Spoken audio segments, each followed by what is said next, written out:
Vous écoutez la Ligue des Cinévores, toujours en compagnie de moi, votre animateur Mathieu Bellec-Prévost. Et je suis avec mon co-animateur, mon double moi-même, mais mon côté négatif, Max. Comment ça va, Max? Pas pire et toi, Mathieu? Ça va bien, un peu fatigué.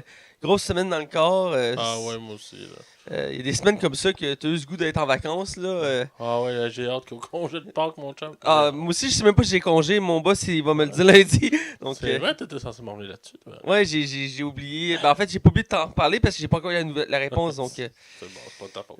mais je vais le savoir dès lundi. Donc, j'espère au congé, ce serait bien pour relaxer. Surtout que la belle température qu'on a en ce moment. Ouais, ben, le printemps est arrivé enfin. Fait que... Écoute, ça fait du bien dans un certain sens, le soleil, tout ça. J'ai pris des marches à ma job pendant mon heure de dîner l'autre jour. Ça faisait du bien. Crème, t'es fort, maudit. Quoi? Comment tu fais pour parler avec un micro dehors? Mais en marchant. Nouveau concept, j'ai inventé une nouvelle sorte de radio extérieure. C'est Live, dehors. avec le vent, la tempête, tout ça. Alors, je suis présentement. Est-ce que dans ton émission, des fois, t'en reçois des appels? Moi, non. La ligne est pas ouverte pour mon émission. Ah. On a une nouvelle émission qui a commencé il n'y a pas longtemps, que j'ai formé l'animateur les après-midi, le mardi. Et la ligne est ouverte. Donc, les gens peuvent appeler pour donner leur opinion parce que c'est une émission qu'on donne notre opinion. Ok. Mais pour mon émission, c'est pas le cas. On a décidé de pas faire ça pour mon émission. Mais Pour pas que ça aille en zigzag. Là. Le beau jeu de mots. Parce que mon émission s'appelle Zigzag. C'est stratégique comme blague. Je vois ça, Max. Alors, sans plus attendre, on va dans les chroniques, mais d'abord, on va parler de Moustache, de Toupet, de Spice Girl. Et je rappelle, cette semaine, on critique le film de Disaster Artist. Les chroniques. Alors, on est du côté des chroniques et on commence comme d'habitude par ce qu'on a vu et écouté. Et Vas-y en premier. Parce que t'as du stock, mon chum. Moi, ça va prendre 2 minutes. Go! Je tiens d'abord à dire que je suis une période où je teste des séries. J'ai remarqué dans les derniers temps que j'étais concentré sur les mêmes séries et qu'il y a beaucoup de nouveautés qui sortaient. Je les écoutais pas.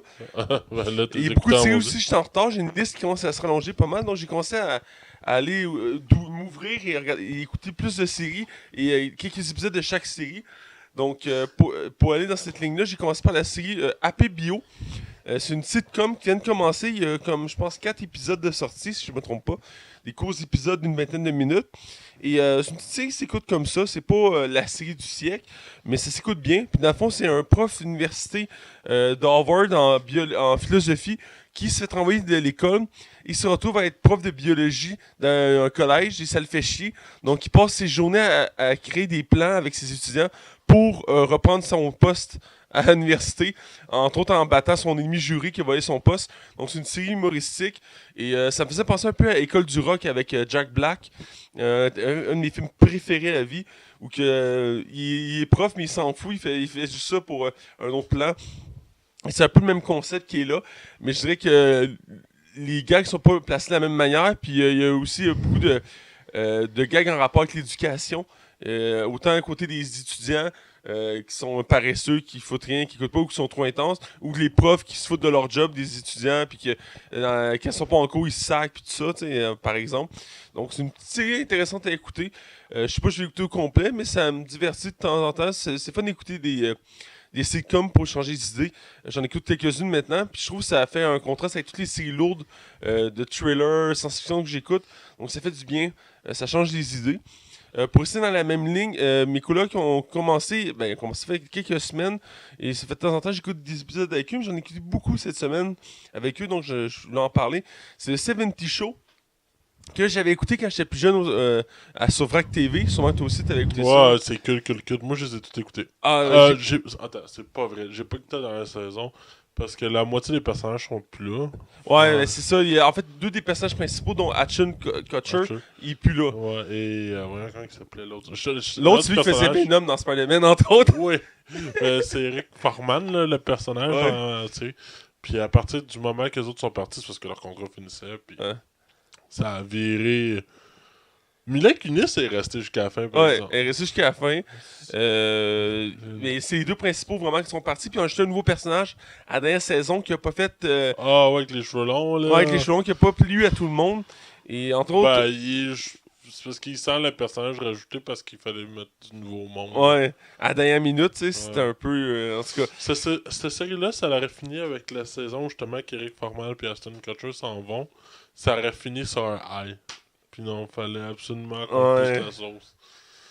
Ah. Je pense à la base, j'avais lu, il voulait faire 10 saisons pour une année pour chaque année des années 70, mais finalement, à cause de différents problèmes, entre autres des acteurs qui ont quitté, ils ont dû revoir leur planning. Et bref, j'aime beaucoup cette série-là. J'ai écouté quelques épisodes à travers les saisons avec eux. Je les ai pas écoutés en ordre, mais ça s'écoute très bien comme série. Et l'humour est vraiment bon dans cette série. J'ai un épisode qui m'a marqué, là. Je sais pas si tu t'en as écouté beaucoup, là. Mais il y a un épisode, à un moment donné, ils sont tous gelés sur du weed. Puis il reçoit un aspirateur dans le salon. Puis il y a quelqu'un qui veut porter un aspirateur parce que je sais pas pour quelle X raison. Puis là, les gars sont complètement gelés autour de l'aspirateur. Puis là, ils sont comme, hey, si c'est quelqu'un qui a mis une caméra ou un micro là-dedans pour nous espionner. Puis là, les gars, ils sont tellement défoncés qu'ils défoncent toute la balayeuse. Puis ils rajoutent des morceaux à la fin. Puis il n'y a pas de caméra. Ah ouais, attends, là, c'était la balayeuse à ma mère, ça. Écoute, l'épisode est plus drôle que moi qui le compte, mais j'ai tellement ri, là. 70 Show, là. Écoute, moi, mes colocs l'écoutent en version originale. Moi, je l'avais écouté au début en français avec TV. La traduction française, c'est épouvantable. Ben, moi aussi, j'ai commencé. Je me rappelle, elle était pas super, mais elle était correcte pour ce que je me souviens. Ben, parce que avec TV, c'était la version française de France. Ouais. C'est ça qui est. Elle était pas doublée en québécois, cette série-là. Mais en version originale, écoute, j'avais peur de pas autant apprécier les gags. Mais finalement, je trouve ça tellement drôle. Puis écoute, ça m'a donné le goût de réécouter la série parce que j'ai jamais fini. Moi, j'avais écouté plusieurs saisons avec TV, mais à un moment donné, il avait changé l'horaire, puis j'avais perdu le beat. Et j'étais pas retourné sur cette série-là, je l'avais un peu oublié, mais en réécoutant, ça me rappelait comment c'était bon. C'est vraiment une série incroyable. C'est quoi déjà la toune la toune thème, là? En plus, on l'a chanté à la part une coupe de... En tout cas, bref, il la chante dans le char, là, mais ouais, vraiment bonne. Pour continuer, parce que j'ai une couple de choses à parler. Une autre série qui a commencé, ça fait... il y a 2 épisodes de sortie, donc ça fait 2 semaines. Je l'avais vu il y a quelques semaines, en fait, il y a quelques mois, la bande-annonce. Puis ça m'avait moyennement interpellé. Puis finalement, j'ai laissé une chance. C'est la série Deception, qui est une série policière toute nouvelle de la chaîne... je ne vais pas me tromper, il me semble que c'est ABC. Et dans le fond, le concept est le suivant. On suit un magicien qui est consultant pour la police. Et dans le fond, c'est un peu le même style, si on veut, mettons, de Castle ou une série comme, mettons, Sherlock Holmes, où c'est un consultant qui aide la police à résoudre des enquêtes. Mais dans ce cas-ci, c'est un magicien. Et dans le fond, il arrive une tragédie au début de la série. Et il décide... T'écoutes ça? J'aime ça, les trucs d'enquête. J'adore ces policiers. Là, c'est un magicien. Il sort un lapin à chaque enquête. Je l'ai résolu. Non, c'est plus épique que ça. Il faut que tu vois pour comprendre. Et, dans le fond, chaque enquête, la série commence que, dans le fond, il réoriente sa carrière pour... parce que dans la série, il est considéré comme un des meilleurs illusionnistes de la planète. Et il arrive un truc terrible. Et, finalement, il décide d'aider la police parce qu'il a besoin de la police pour l'aider, lui aussi, le FBI, en fait, pour résoudre ce problème-là. Et donc, il devient consultant et il monte... Parce qu'au début, ils font comme un magicien, on n'a pas besoin de ça dans le FBI. Puis il va prouver à plusieurs reprises que non, c'est utile, l'illusion, tout ça, pour réussir à comprendre des enquêtes et les résoudre. Entre autres... ça, là, ça sent la table de briefing. Là, t'es tout assis autour. Là, qu'est-ce qu'on fait, là? Je sais pas. Qu'est-ce qu'on fait? Ok, donnez-moi le chapeau. Donnez-moi le chapeau. Ok, là, vous allez écrire des mots aléatoires sur chaque petit papier. Parfait, merci. Amenez-moi ça, parfait. On va brasser un petit peu. Excellent. Ok, là, je pige. Magicien. Ok, premier concept. Deuxième. Enquête policière. Bon, un concept. C'est sûr que ça s'est passé de même. Tu me rappelles l'épisode de South Park où que Bart Simpson puis Cartman il essaie d'arrêter les Griffins parce que c'est la pire série. Puis t'apprends que c'est les dauphins qui choisissent des mots pour faire les concepts de chaque épisode. Clairement, même affaire pour vrai. Mais là, écoute, du coup, j'étais pas un dauphin, là. Ouais, c'est ça. Mais du coup, le concept, j'étais comme un magicien, je trouvais pas l'intérêt. Moi non plus. Mais j'avais le goût de découvrir cette série-là. Je sais pas si ça m'a intrigué. C'était une illusion. Ouais, mais j'aime ce qui est la magie. Donc, j'ai écouté les 2 premiers épisodes qui sont sortis. Puis écoute, j'ai été quand même surpris. C'est pas la série du siècle, on s'entend. Non, c'est sûr. C'est pas ma série policier préférée. Mais elle s'écoute bien. Puis j'aime ça le côté magie parce qu'il fait des tours. Puis souvent, il les explique aussi. Donc, j'aime aussi ce côté-là. Mais c'est sûr, c'est pas. Mais c'est loin d'être une déception. Mais le pire, c'est que déception, ça se traduit pas en déception en français. Ça veut dire. J'ai oublié, mais c'est pas quelque chose de négatif. Déception, la traduction, c'est pas déception directement. C'est un autre thème qui a rapport avec la magie. C'est genre illusion, un truc comme ça. Et, Perception? Perception, peut-être, un truc comme ça. Et. Ok. Moi, j'ai hâte. Mais je sais que c'est pas perception. Voyons. Je sais que c'est Tu pas vas perception. chier de même. Je sais que c'est pas perception. Non, Mais c'est pour finir sur Voyons. Pour finir sur cette série-là. T'aimerais la faire disparaître. Très drôle. J'aimerais dans la même catégorie que la série Castle, que j'avais pas fini d'ailleurs parce que j'étais un peu écœuré du concept à la fin. Mais je sais pas si tu connais Castle. Oh, J'en ai parlé un peu à l'émission. Castle. Puis, dans le fond, c'est un écrivain qui aide la police à résoudre des enquêtes. Et d'ailleurs, une nouvelle série qui commence, qui est dans le même concept. On suit un écrivain. Fait qu'on sort le sac, puis non, c'est pas vrai. Non, mais elle a l'air d'être plus profonde comme série, la nouvelle. Je sais que l'acteur est super connu, mais j'ai pas le nom en tête, mais je te le montrerai au pire après, tu vas voir. Là. C'est-tu The Rock? Non, c'est pas The Rock. Non, Ça aurait eu du sens. Non, bref, je la recommande pour ceux qui sont pas sûrs. Découvrez-la, c'est vraiment assez particulier. Je sais que tout est très critique envers tout ça. Oh, ben là. Je sais que tu... Mais la dernière série que je vais te parler, je suis sûr que tu vas vouloir l'écouter. C'est Deux Tunnels. C'est un porno? Non, c'est pas un porno. T'es con. Ah, qui est con. Deux Tunnels... Ok, mesdames et messieurs, avant que tu continues, j'ai dormi 3 heures cette nuit. Ah, écoute, Fait que moi, là, cet épisode-là, ça risque d'être vraiment random. Puis je m'excuse, Mathieu, si je te boille dans la face. correct. C'est pas parce que t'es plate, c'est juste parce qu'il faut que je dorme après. Il y a pas de problème. Pour conseil... Hey, j'ai acheté un Way Out. Ok. Tu sais, le jeu, là, coop, là. Ouais, qui se joue en 8 heures, là. C'est 6 heures, moi, j'ai lu. Mais pour vrai, c'est vraiment bon. Je sais qu'il est bon, mais il est tellement court que ça me fait chier. Ouais, hein. ben, genre, tu peux l'acheter économie comme 20$ chaque, là. Puis, t'as besoin d'une copie, puis vous pouvez jouer les deux, genre. Il est 40$ le jeu. Je sais, j'avais goût de l'acheter avec mon coloc, mais quand on a vu la durée du jeu, on était comme... Ah, mais tu vas voir, ça vaut la peine de, genre, une soirée, tu vas avoir du fun. Ok, bon. je te Bref, laisse on déraille un peu. Pour venir à la série du tunnel, c'est une série franco-britannique Oh, mon qui est basée sur une série à la base danoise, Norvège, je crois, tu vas comprendre, tu vas voir, c'est super intéressant. C'est un peu à la manière de Bon Cop Bad Cop ici au Québec. Dans le fond, on a deux policiers de deux nationalités. Donc, dans ce cas-ci, c'est une capitaine française avec un lieutenant britannique. Et J'ai ce qui jamais vu. Hein? Mais le pire, c'est que c'est vraiment original comme concept là-bas.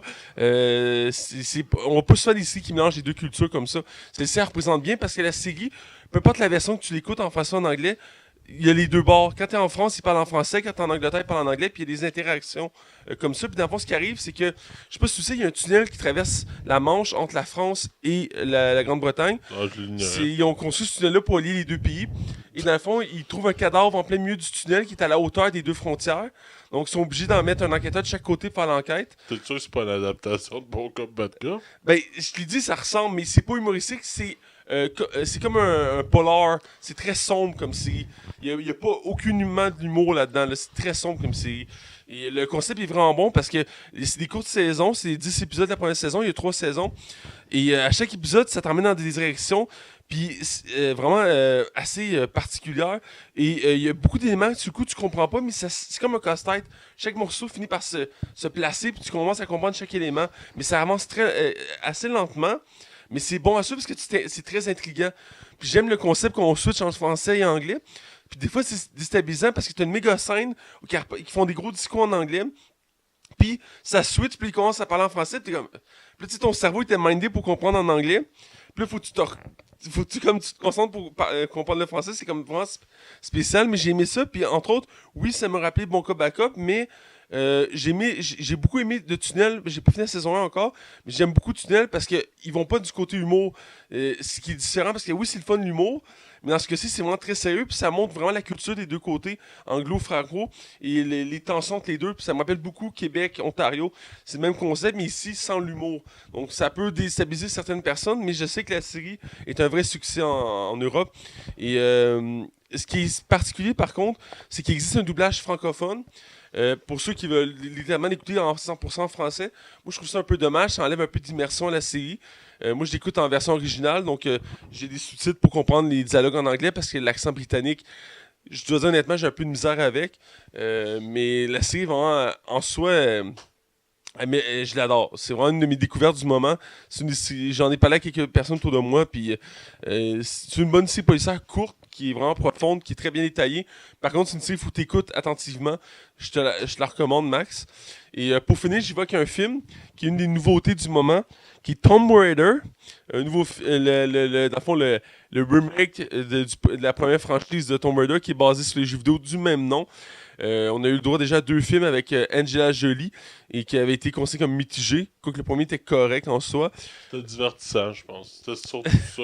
Non, mais pour vrai, ce qu'il faut retenir de ce film-là, du premier, c'était divertissant. Puis, écoute, Angela Jolie, c'était au moment de sa carrière, puis son physique était au sommet, là. Mais non, c'est correct. Non, mais oui, c'est quand elle est au sommet de sa carrière. Là, elle est rendue plus réalisatrice qu'actrice. Ouais, je comprends. Mais je peux comprendre. Mais... Surtout quand t'as 12 bébés. Hein. Ouais, je peux comprendre de ce Je pense côté-là. qu'ils sont vraiment 12 enfants. Hein. Il y en a pas mal. Je ne sais plus combien il y en a, mais il y en a pas mal. Ouais, il y en a beaucoup trop. Là. Mais Il est ouais. père, là. Il est père. Fait que t'as-tu aimé ça? Ben, écoute, le film, il représente bien, pour ceux qui connaissent le nouvel univers de Tomb Raider, qui a été, depuis 2 derniers jeux, qui a été modernisé. Ouais, c'est ça, c'est adapté du reboot. Là. Ouais, du reboot de l'univers des jeux vidéo. C'est drôle que le reboot n'est adapté du reboot. Ouais, c'est assez Tout est ironique. dans tout. C'est quand même bien adapté. Je dirais que par contre, le film, il est correct parce que le scénario, il manque de chair, le scénario en soi. C'est pas le cas des personnages ou des décors ou tout ça. C'est vraiment le scénario qui. Mais moi, j'ai lu beaucoup sur ce film-là par rapport aux effets spéciaux, genre. Vraiment qu'il y a des effets spéciaux que c'est vraiment limite. Ben, honnêtement, c'est limite correct, là. il n'y a pas tant d'effets spéciaux dans le film, puis j'ai pas trop porté attention à ça, mais je te dirais que c'est pas la grande force du film. Je dirais même qu'il y a des choses. Outre le scénario, le film en soi, je l'ai apprécié, ok, je tiens à le préciser. Mais je dirais que j'étais un peu déçu du côté scénario, mais aussi du personnage. L'actrice, je l'adore. Alicia Vikander, elle fait une super job, sauf que ils ont pas, comment je dis ça, très bien transposé toute la personnalité de Tomb Raider, de Lara Croft, excusez-moi. Entre autres, parce que Lara Croft, outre d'être une aventurière hors pair puis qu'elle a pas peur des aventures, tout ça, est très intelligente comme personnage. Dans le film, elle l'est, mais, exemple, dans les jeux, elle parle plusieurs langues, exemple. C'est un des concepts qu'elle sait faire. Dans le film, elle parle pas d'autres langues. Elle parle juste anglais. Je trouve un peu déstabilisant parce que c'est quelque chose qui l'aide dans ses aventures. Est-ce que dans le jeu vidéo, elle prend le temps de réfléchir beaucoup avant de faire une action? C'est dans sa personnalité. Est-ce que dans le film, elle est plus impulsive ou. Elle prend le temps de réfléchir, mais il y a des moments qui est impulsif, effectivement. Mais je dirais que ce côté-là, c'est quand même bien représenté. C'est vraiment le côté plus intellectuel qui est un peu moins présent. Même s'il montre à quelques reprises qu'elle est quand même très intelligente. Le côté qui me rend vraiment surpris, c'est les langues. Parce que c'est une de ses forces dans l'univers. Mais dans l'ensemble, c'est très représentatif. Moi, ce que j'avais peur, c'est que j'avais l'impression que ce film-là est plus un film d'action, la banda qu'on a vu comme plein de fois. Est-ce que c'est plus proche d'un Indiana Jones ou d'un film d'action qu'on a vu 1000 fois? Plus proche de Indiana Jones. Ouais. Je le mettrais pas au même calibre. Je le mettrais pas au même calibre qu'Indiana Jones. Mais. Parlant d'Indiana Jones, commence le tournage l'année prochaine. Ouais, pour une sortie en 2020. Il va avoir 78 ans à Harrison Ford à la sortie du film. 78 ans, tabarnak. Moi, je dis, ils vont Pourquoi prendre il prend pas sa retraite aussi? Ils vont prendre en CGI, ils vont prendre un acteur jeune pour mettre sa face dessus. Je sais pas comment il va faire pour tenir. Là. Il va sûrement avoir beaucoup moins de scènes d'action. Je vois pas d'autres possibilités. Mais en ensemble, c'est un film que j'ai apprécié. Il peut être déstabilisant pour ceux qui aiment l'univers de Tomb Raider, qui connaissent le nouvel univers. Il y a certaines choses qui sont pas exactement pareilles. Par contre, ceux qui connaissent l'univers, comme toi puis moi, la fin du film, tu t'attends. Parce qu'à la fin, il y a un punch. Puis dès le début du film, je savais qu'il allait y avoir ce punch-là parce qu'il te le place dès le début du film. Ceux qui connaissent pas, ils s'y attendent pas. Okay. Et moi, en fait, j'étais genre, ok, mais je m'y attendais. Mais j'étais content, puis ça restait fidèle à l'univers. C'est le deuxième qui me dit ça. Genre. Ouais. Puis c'est parce qu'ils veulent partir sur une franchise, c'est ce que je comprends. Ouais, avec ça la marche fin. Pas fort là, en ce moment. Je pense pas qu'il y ait. Mais je le souhaite parce que c'est un univers très intéressant. Puis la fin laisse une ouverture énorme. Là. Je veux dire, c'est le but. Puis tu vas comprendre quand tu vas voir le film, tu vas faire. T'as raison, Matt, je m'attendais à la fin aussi. Mais tu penses que on devrait plus être excité pour ce film-là ou le nouveau jeu qui s'en vient cette année? Je dirais le jeu. Hey, septembre, on a un nouveau Tomb Raider. J'ai dit que j'ai hâte, moi. Ouais, que j'ai hâte. D'ailleurs, faudrait que je finisse l'autre. Ah, t'as pas fini? Je suis genre 80% du jeu, genre. Ah, j'étais à la fin, j'ai checké, je suis genre à la fin, là. C'est vraiment bon en plus. Ah, je sais. J'ai tous les DLC, puis je sais pas tout fait, par exemple. Ah, moi j'en ai fait 2 DLC. J'ai fait 2 DLC. J'étais en train de faire le même. En tout cas, on dérape. Bref, on dérape encore, donc je vais te laisser y aller. J'ai fini mon tour d'horizon. Écoute, moi cette semaine, je le répète souvent, j'ai pas beaucoup de temps. Fait que quand j'ai réécouté Disaster Artist Ah, c'est bon. avec ma mère cette semaine. Sinon, j'ai écouté un seul film, puis j'ai écouté un film, tu sais, le film dure genre 1h15, fait que ça s'écoute vraiment tout seul. Pour moi, c'était un plaisir coupable. Ok. Je sais pas si tu te rappelles de l'époque MTV, plus dans le temps. Ok, ouais. Il y a deux personnages qui s'appellent Beavis and Butthead. Est-ce que ça te dit quelque chose? Non. C'est deux gars qui sont assis sur un divan dans la série, parce que le film est basé sur la série. C'est deux gars sur chacun un divan avec le chandail de Metallica, l'autre de Megadeth, puis t'entends juste des Fait que ils ont sorti un film là-dessus, c'était Mike Judge, c'est lui qui avait fait quand même tu sais la série de Daria là? Ouais, Daria, oui, je connais, j'avais déjà écouté. Ouais, ben c'est ça, c'est le même gars qui a fait ça. Et dans le fond, ce film-là est adapté de la série de Beavis and Butthead. Ok. Et dans le fond, ces deux-là vont aller, dans le fond... Ah, ben oui, je connais, ben oui. Vous ferez une recherche Google là, si vous en replacez pas. Beavis and Butthead. C'est ça, dans le fond, ils vont faire le tour de l'Amérique. Puis ils sont recherchés comme par le gouvernement. Parce qu'ils se font piéger, puis ils se font mettre un genre de poison dans un de leurs shorts. Fait qu'ils vont faire le tour. Mais écoute, c'est tellement absurde parce que les deux gars, c'est complètement des hosties d'épée. Mais tu sais, deux genres, vraiment des vrais épées. Puis tu sais, dans le fond, eux autres, ils pensent qu'ils se font engager parce qu'ils pensent qu'il faut qu'ils aillent coucher avec la femme du gars. Mais non, mais dans le fond, le gars, il dit faut tirer un coup. Mais là, oh, faut que je tire un coup sur la femme. Non, non, faut qu'il aille la tuer. Mais toi, t'as pas compris. Puis c'est tellement... Pour moi, c'est un film tellement plaisir coupable. C'est loin d'être un grand film. Puis pourtant, il y a un casting de la mort là-dessus. Hein? Ah ouais? C'est Demi Moore puis Bruce Willis qui font la voice acting là-dedans. Pour vrai? Ouais, ça a fait... Oh shit. Puis il y a même David Letterman qui fait un caméo là-dedans aussi. Ben voyons. Ouais, j'adore ce film-là pour moi. Je connaissais de référence, mais j'avais jamais écouté ça. J'ai vu plusieurs memes sur Facebook, entre autres, de cette série-là, mais j'avais jamais... C'est devenu culte, mais culte underground, genre c'est Ouais. c'est pas on s'en rappellera peut-être pas nécessairement de cette série-là dans 30 ans, là, mettons, là. Ouais. Mais moi, c'est genre deux personnages que j'aime beaucoup, puis la série était super bonne. Écoute, tu m'as intrigué parce que j'ai jamais connu cet univers-là, puis je sais, ça fait plusieurs fois que je vais passer ça, donc peut-être que je vais m'attarder sur ce film-là. Écoute, c'est 1h20. Ah, ça s'écoute bien. Ça s'écoute tout seul, puis c'est tellement drôle. C'est super drôle. Fait que, écoute, c'est tout ce que j'ai écouté Ok. cette semaine. Écoute, on va espérer que tu trouves plus de temps dans l'avenir. Écoute, pour vrai, ça va aller à cet été. Ok. Ouais. Bref, pour continuer les nouvelles, on a le droit à une nouvelle bande-annonce de Deadpool 2. Ouais. On avait déjà le droit à 2 teasers assez particuliers. On a eu des vrais détails sur le scénario aussi. Ouais, des vrais détails. Et la bande-annonce révèle beaucoup d'éléments du film. Parce ça nous laissait pas mal dans le noir à date, parce qu'on n'avait pas beaucoup d'éléments. Entre autres, à part quelques personnages qu'on savait qui étaient dans le film. Et écoute, le film a l'air d'en envoyer du lourd. Ouais, puis il y a deux rumeurs qui sont sorties, qui sont pas dans la bande-annonce, ça, c'est des rumeurs. Apparemment qu'il va y avoir des gags sur Hugh Jackman, mais pas en tant que Wolverine, juste des gags, Ok. comme le premier film.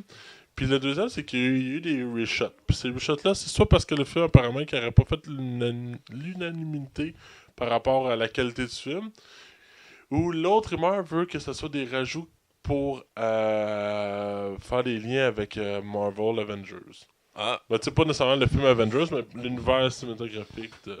Mais je sais que sur les toiles héroïques, ils ont parlé, quand sa bande-annonce est sortie, ils ont parlé que les premières reviews qui sont sorties du film Sont négatifs. sont positives. Ah ouais, ok, moi j'ai lu du négatif. Ok, ouais. ben sur les toiles héroïques, ce qu'ils disaient, c'est que les premiers reviews étaient positifs pour le film. Qu'ils disaient qu'il était plus drôle que le premier. Donc, à voir. Moi, j'ai hâte de voir ce film-là. Puis la bande-annonce, écoute, elle m'a excité. Ben, anyway, même si tout le monde dirait que ça serait pas bon, ça va pas m'empêcher que je vais aller le voir. Ben oui. Et plusieurs petites scènes clés dans la balance qui m'ont aimé, entre autres le Deadpool qui est sur la chaise roulante de Charles Xavier. Ouais, puis il se fait des spins avec. Là. C'est tellement drôle. Avec un tableau de Josh. Comment il s'appelle le président avec la grosse barbe là Abraham Lincoln Ouais. et puis à côté Obama, genre. Ou deux choses, on voit un peu plus Terry Crew qui est dans le casting, mais on sait Ouais. pas trop encore. Pour le X-Force, c'est Ouais. l'autre qui shoot. Ouais, hein, ça commence pas à être un peu trop, là. C'est un bon gars. Mais c'est clairement. C'est clairement trop, là. Et le dernier truc, c'est qu'il fait les bras croisés à la Wonder Woman. Oh oui, c'est ça. Ah, puis ça, je l'avais même pas catché au début. Je me trouve Moi, je l'avais catché. Ah, tu l'as catché tout de suite? Ah, moi, j'avais pas catché. Je suis peut-être un peu épais, là. Ah, on te pardonne, Max, mais écoute, la balance, Yeah. j'ai tellement hâte de voir ce film-là. Là. Ah, moi, hey, quand il sort quand? Au mois de mai? Mois de mai, ouais. Ou non, il y avait-tu? Ouais, c'est mois de mai. Ouais, mois de mai. Ah, Chris, hein? On va voir Avengers, Deadpool, puis Han Solo back-à-back. Hein? Hey, puis en fin de semaine, c'est Ready Player One. Ouais, Les ouais. premières critiques sont sorties, puis tout le monde dit que c'est super bon. Il faut le voir, Il y en mais. a qui disent, ça paraît que Steven Spielberg, c'est super bon. Moi, je m'en vais le voir samedi. On sait pas encore. si on va Samedi? Ah, ok, on checkera le ça. voir. On s'organisera en ronde. On en parlera après. Donc, vas-y avec ta première nouvelle. Ouais, c'est ça. Ben, parlant de Steven Spielberg, je fais un petit lien. Ah, vas-y. Moi, il y a un film d'animation que j'ai vraiment beaucoup aimé. Je suis allé le voir au cinéma, je l'ai même réécouté. Emoji le film. Puis j'ai lu toutes les bandes dessinées. Toute la gang. Je les ai toutes lues. Aïe, aïe. C'est Tintin. Je sais pas si tu as vu le film de Tintin que Oui. Steven Spielberg avait réalisé. Super bon. C'est-tu Peter Jackson qui l'avait réalisé? Peter Jackson a fait le premier. T'es sûr? Ben, ça se peut. Écoute, j'ai un doute, mais ça Je se sais peut. que les deux travaillent sur le projet. Ouais, ils veulent les deux sont ensemble. Puis Ouais. je sais qu'après, ils sont censés inverser les rôles. faire- Ouais. Puis là, justement, il y a quelqu'un qui a demandé pour la promotion de Ready Player One. Il a fait hey, est-ce que Tintin, le projet, est-tu mort? Parce que vous avez annoncé une trilogie. Puis la fin du film te laisse une ouverture. Puis il fait non, ça s'en vient. Le projet est encore sur la map. Ça va se faire. C'est juste ça prend un peu de temps. On a chacun des projets. Mais c'est parce que là, c'est eux autres aussi, ils vieillissent. Là. Mais j'espère vraiment que le Tintin 2 va s'en venir. Parce que Tintin 1, pour moi, c'est un des meilleurs films d'animation que j'avais vu. La qualité visuelle est encore aujourd'hui époustouflante. C'est du motion capture comme on n'a jamais vu. Ben oui. Écoute, ce film-là, moi j'avais adoré ça. Puis, étant un grand fan de bande dessinée de Tintin, je les ai vraiment toutes lues. Même Tintin au Congo, là, qui est très, très discutable, mais c'était l'époque. Hein. Je te dirais qu'il y a beaucoup de BD de Tintin qui sont très racistes, misogynes ou whatever. Ouais, ben c'était C'était l'époque. beaucoup critiqué pour ça maintenant. Il y a beaucoup de. En fait, il y a les nouvelles versions de Tintin qui sortent, il y a beaucoup de corrections qui ont été faites dedans pour les rendre plus actuelles. Plus acceptable. Là, tu sais. Et il y a même une version québécoise qui existe, je sais pas si tu savais. Oui. J'en ai lu une, je sais plus c'est quelle BD que j'avais lu de Tintin, mais c'était pour le fun de voir comment ça avait l'air, puis c'était un peu terrible, je te dis. Genre le capitaine, il n'y avait pas de sacré, là. Ouais, puis je sais qu'il y a déjà eu Tintin hors série de Tintin au Québec. Ah, ok. Mais c'était vraiment une série à part, genre. Pas à part, c'était une bande dessinée à part. Puis je suis même pas sûr que c'est Hergé qui l'avait dessiné. Ah, je savais pas. Je sais pas si vous savez, mais à la base, Steven Spielberg puis Peter Jackson devaient faire une trilogie avec Tintin. C'est encore annoncé comme une trilogie. Fait que moi j'espère, mais c'est parce que ça fait quasiment 10 ans le premier film. Il y avait Daniel Craig là-dedans. C'était lui qui faisait le Captain Haddock. Puis t'avais Simon Pegg puis Nick Frost qui faisait du pont. Il me semble qu'il y avait aussi Andy Serkis aussi, je crois. Ouais, Andy Serkis. Ah, c'est peut-être lui qui faisait le capitaine. Non, Daniel Craig, il faisait le méchant. Je m'excuse. Ok, Daniel fait ça. Puis Andy Serkis faisait le Captain Haddock. Ben, tu sais, c'est ça. Ah, Ouais, c'est ça bon, fait- c'est bon. Écoute, Moi, j'avais vraiment aimé ça. j'ai Sinon- hâte de voir. Ouais, je continue. Ouais. On a le droit au premier logo du film Shazam. Ouais. Je dirais qu'il se détache des autres logos qu'on a vus à date des films de DC. Ouais, je pense que ça annonce une tournure. Hein? Je pense que oui aussi. D'un, il a une couleur très vive, très colorée. C'est Shazam en gros, rouge, jaune et orangé un peu. C'est très simple comme logo, mais en même temps très. Les lettres sont très comme pointues, comme si c'était. Ouais, comme si c'était se voulait comme une comédie. Ouais, Un logo de comédie, c'est bizarre à expliquer, là. Ouais, on peut Ou voir très, même. très comics dans son écriture. Voilà, très Je comique. pense que ce serait vraiment ça, vraiment Ouais. longtemps. Et ça va être plus comique qu'autre chose, parce que le Shazam à base c'est comique comme univers.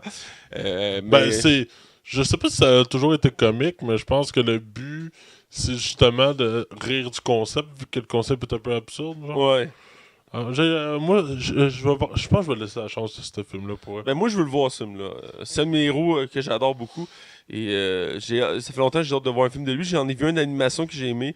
Et là, j'aimerais ça voir en vrai qu'est-ce que ça va donner. Surtout que l'acteur que j'ai découvert récemment qui fait Shazam, je l'aime beaucoup. C'est la seule suggestion TV que je t'ai proposée que tu t'as écouté au complet. Ben, la dernière saison, j'ai jamais fini. Ben, t'as aimé ça, là. Ouais, j'ai aimé ça. C'est que la dernière saison, elle perdait beaucoup en qualité. Là. Ouais. C'était assez drastique. Je me suis dit qu'à un moment donné, j'allais essayer de la finir, mais parce que j'ai perdu un peu de motivation. Donc voilà, ça c'est pour le goût Shazam. Donc j'ai hâte de voir pour la suite. J'ai hâte de voir une bonne annonce d'ailleurs. Donc à toi? Écoute, cette semaine, toi et moi, on a 2 nouvelles, chacun un peu plus absurdes que l'autre. Ouais. Et il faut en parler parce que c'est... Non, faut en parler parce que c'est juste trop absurde. Apparemment qu'il y a un nouveau film d'animation qui s'en vient. Parce que oui, je parle encore d'animation. Je sais que t'adores Mais un tous. film d'animation de super-héros! Ah, cool! Attends, Un film de Superman. Non, attends. Iron Man. Non. Hulk. Non. Non. Les Spice Girls. Spice Girl. Ouais, un film de super-héros avec des Spice Girls. Ben voyons donc. Écoute, il y avait déjà eu un premier film de Spice Girls, je sais pas si tu l'as déjà vu. Non. Épouvantable, là, c'est mauvais. Là, écoute, j'avais même sorti un jeu sur ce film-là, j'en reviens même pas. Puis c'était tellement mauvais. Écoute, tu t'as jamais entendu parler du film? Il y a personne qui a raison. C'est épouvantable. Puis je sais même pas pourquoi j'ai vu ça. Moi. Ça, puis José les Pussycats, là, c'est 2 films. Oh my Là, God. ça ressemble beaucoup. Là. Les 2, c'est de la style marde. Là. Puis, tu me censureras. Là. Puis écoute, ça a l'air qu'il y a un projet sur la map de faire un film d'animation sur les Spice Girls en super-héros. Écoute, je sais pas pourquoi. Je sais même pas comment une idée peut arriver. Des fois, les studios d'Hollywood me fascinent. Comme il y avait annoncé il y a comme 2-3 ans un film sur Tetris. Là. Ouais. Je répète, là. Un film sur Tetris. Je sais que le principe, c'est. Il dit, ah non, ben là, le gars qui travaillait comme producteur, il dit, ah non, là, ce sera pas des blocs qui vont tomber sur le monde, là, tu sais. Mais. Non. Tu sais, même Battleship, ça a plus de sens. En tout cas, bref, je sais pas pourquoi ils font ça. Mais je sais que les Spice Girls, je sais pas si c'est officiel, mais je sais qu'il y avait des gens qui disaient qu'elles allaient se réunir pour faire une nouvelle tournée. Ben, ils l'ont fait il y a quelques années. Ça a Ben, pas pogné, là. je sais qu'il en parlait il y a pas longtemps, parce que j'en ai entendu parler vu que je travaille en radio. Mais j'en ai entendu ça se peut. qu'ils voulaient se reformer bientôt. Donc peut-être c'est un film qu'ils veulent faire pour tester la visibilité ou redonner de la visibilité au groupe. Ben, eux autres auraient pogné encore s'ils n'auraient pas arrêté du jour au lendemain, là. J'imagine bien. C'est comme les Backstreet Boys, là, tu sais. Ils ont arrêté comme 12-13 ans. Ben, c'est sûr, on a commencé à les oublier. Là. Quand t'es un band de même, faut que tu te tiennes. Ah, je comprends. Écoute, il y a une nouvelle qu'on n'a pas mis, je viens de me rappeler que j'ai vu passer ça hier ou avant-hier. C'est le réalisateur qui faisait le dernier 4 Fantastiques. Ah oui, je l'ai vu passer. J'ai pas pensé à en parler, mais. Il a jeté l'éponge sur le fait de. Il le mentionne même plus dans son CV. Non, puis il a jeté l'éponge pour faire une suite. Il arrêtait pas de dire qu'il y avait une date, il avait réservé une date sur le calendrier de Fox pour son film. Finalement, il a laissé tomber, il a fait fuck off.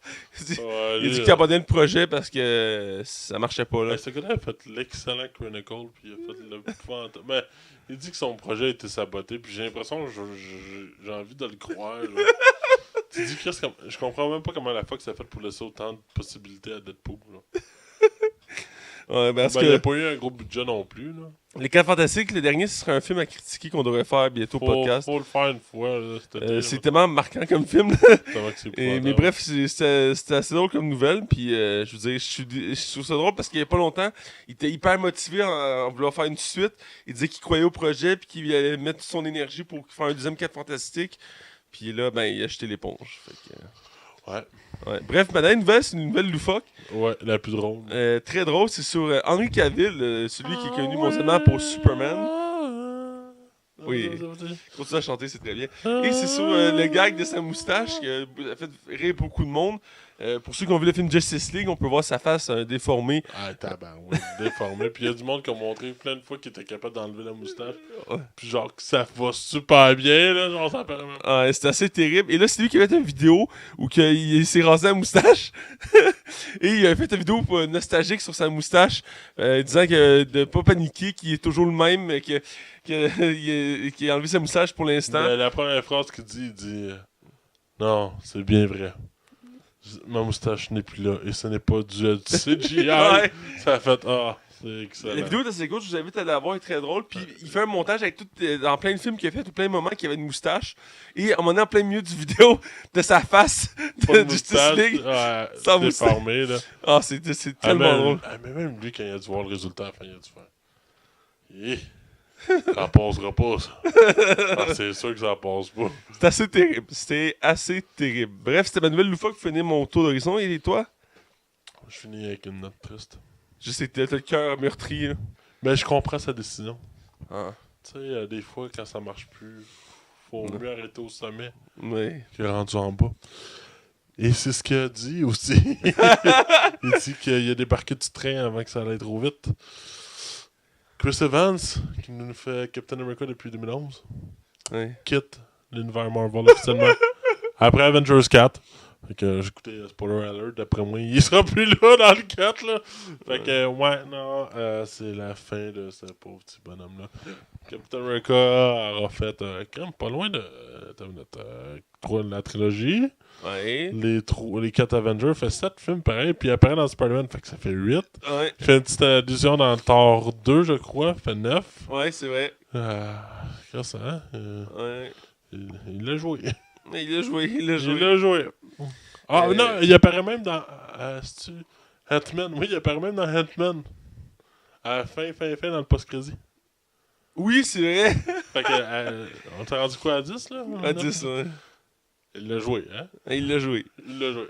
Ouais, c'est vrai, c'est vrai. Puis Mais il y a même une série spin-off sur son univers qui est Agent Carter. Ouais. sur sa copine. Ouais, fait que il s'en va, puis écoute, écoute, je pense. Je vais être honnête avec toi, Captain America 1, le film, je l'ai pas vraiment aimé. Puis dans Avengers, je trouvais que son costume était complètement affreux. Puis j'avais la misère à m'attacher à ce personnage-là.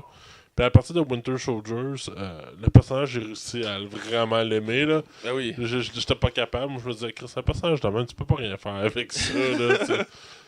Puis finalement. Moi, je l'aimais bien. J'aimais beaucoup le premier Captain America, surtout le côté histoire. J'aime beaucoup l'histoire de la Seconde Guerre mondiale. Et j'ai beaucoup apprécié.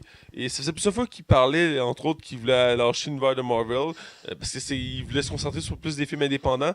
Il voulait en réaliser, il jouait aussi dedans. Il a commencé à en faire. C'est normal. Et certains disent qu'il va peut-être péter sa carrière comme ça. Anyway, il doit être full cash, là. Écoute, il pourrait arrêter demain, là. Puis écoute, c'est le meilleur move qu'il a fait de sa vie. Le dernier film qu'il a fait avant Marvel, je pense que c'était Jumper. Non, même pas, c'était même pas Jumper, c'était même pas lui, c'était... Non, il avait fait 4 Fantastiques avant. Ouais, aussi, là, mais il me semble qu'il y avait un film qui ressemblait à Jumper. En tout cas, bref, c'était... Ah, je pense que c'était-tu Loser? Je sais pas. T'as-tu déjà vu Loser? Il a joué dans Scott Pilgrim vs. Le Monde, entre autres. Ouais, il fait un petit rôle, par exemple, là, mais je parle de rôle principal. Ben, bref. On va être peiné quand il va partir. Écoute, je pensais pas que c'était le premier à quitter comme ça, mais il y en a beaucoup qui parlaient que c'était Robert Downey Jr., mais... Ouais, parce que techniquement, c'est le seul qui a annoncé qu'il serait plus là. Chris Hemsworth, c'est bizarre. Chris Hemsworth, j'ai lu quelque part qu'il était down d'en faire d'autres. Puis après ça, j'ai lu ailleurs qu'il voulait plus en faire. C'est comme, Ben, le réalisateur, il disait qu'il avait goût de faire un Thor 4, là, fait que... Ben, moi, j'aimerais ça, mais c'est parce que je comprends qu'ils veulent closer avec des trilogies, là. Tu sais, des fois, c'est bon de faire des trilogies. Je sais pas. Robert Downey Jr. a pas dit... Ben, non, Robert Downey Jr. me semble qu'il a dit qu'il arrêtait aussi. Ouais, il me semble que... Ben, il a prolongé son contrat pour les 2 derniers Avengers, qui c'était pas le cas, puis Spider-Man. Même Mark Ruffalo, il disait qu'il était sur le bord d'arrêter aussi. On va voir. On va voir, écoute, l'univers va se cristalliser probablement, mais c'est une nouvelle assez triste, mais on verra, écoute... il a rempli sa job, puis il a fait une bonne job, je trouve. Donc voilà, c'était pour les nouvelles. Et là, on va aller sans plus attendre dans la zone cinéma.